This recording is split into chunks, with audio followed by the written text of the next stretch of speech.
Assalamualaikum warahmatullahi wabarakatuh. Di sini saya akan menjelaskan tentang teks ulasan. Perkenalkan, nama saya Hamka Albiu dari 11 IPS 1. Pengertian. Teks ulasan adalah suatu teks yang berisi ulasan, penilaian, atau review terhadap suatu karya, baik itu buku, drama, musik, atau mungkin film. Ciri-ciri.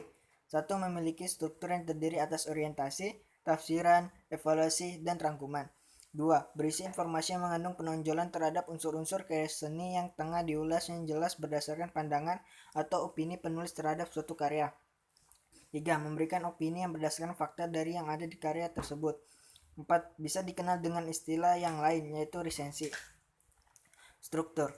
Orientasi merupakan bagian yang juga disebut sebagai awal atau perkenalan, di mana pada bagian ini akan dijelaskan latar belakang dan gambaran umum suatu karya.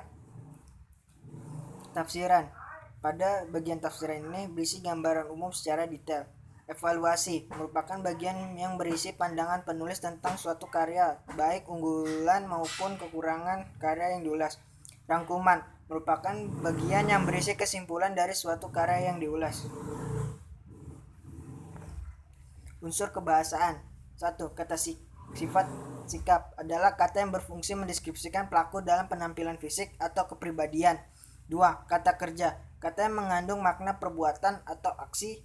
3. Metafora, kata yang bukan makna sebenarnya. 4. Rujukan kata. 5. Kalimat menjemuk, setar, atau bertingkat. Dan ini adalah contoh teks Laskar Pelangi. Orientasi. Keterbatasan yang ada tidak membuat anggota Laskar Pelangi putus asa, tetapi malah membuat mereka terpacu untuk mendapat melakukan sesuatu yang lebih baik. Cerita terjadi di Desa Gantung, Belitung Timur, yang dimulai ketika SD Muhammadiyah terancam akan dibubarkan oleh Depdikbud Sumsel jika tidak melebihi 10 anak. Saat penutupan sekolah, karena jumlahnya hanya 9, Harun dan ibunya datang dan mendaftarkan diri ke sekolah itu. Tafsiran. Dari sanalah cerita dimulai.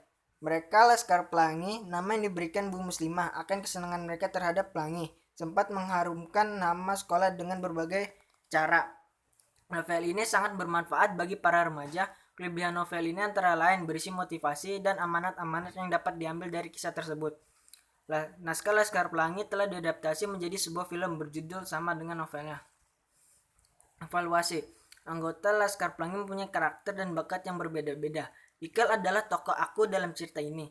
Lintang, teman sebaku Ikal, adalah anak yang luar biasa jenius.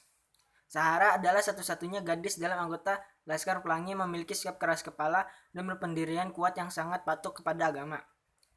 Mahar, pria tampan bertubuh kurus ini, memiliki bakat dan minat besar pada seni.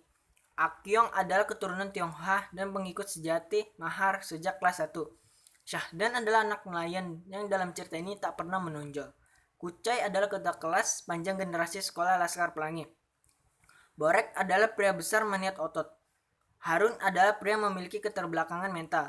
Tokoh lain dalam novel ini adalah Bu Muslimah, ibunda guru bagi Laskar Pelangi, Pak Harfan, kepala sekolah dari sekolah Muhammadiyah. Flo adalah seorang anak tomboy yang berasal dari keluarga kaya. Alyang adalah cinta pertama Ikal yang merupakan sepupu Akyong. Rangka Laskar Pelangi yang ditulis Andrea Hirata tidak hanya populer di Indonesia, tetapi juga di luar Indonesia, hingga ke Amerika dan mendapatkan penghargaan penerbit dari pemenang Nobel Sastra. Terima kasih, mohon maaf. Kurang lebihnya mohon maaf. Wassalamualaikum warahmatullahi wabarakatuh.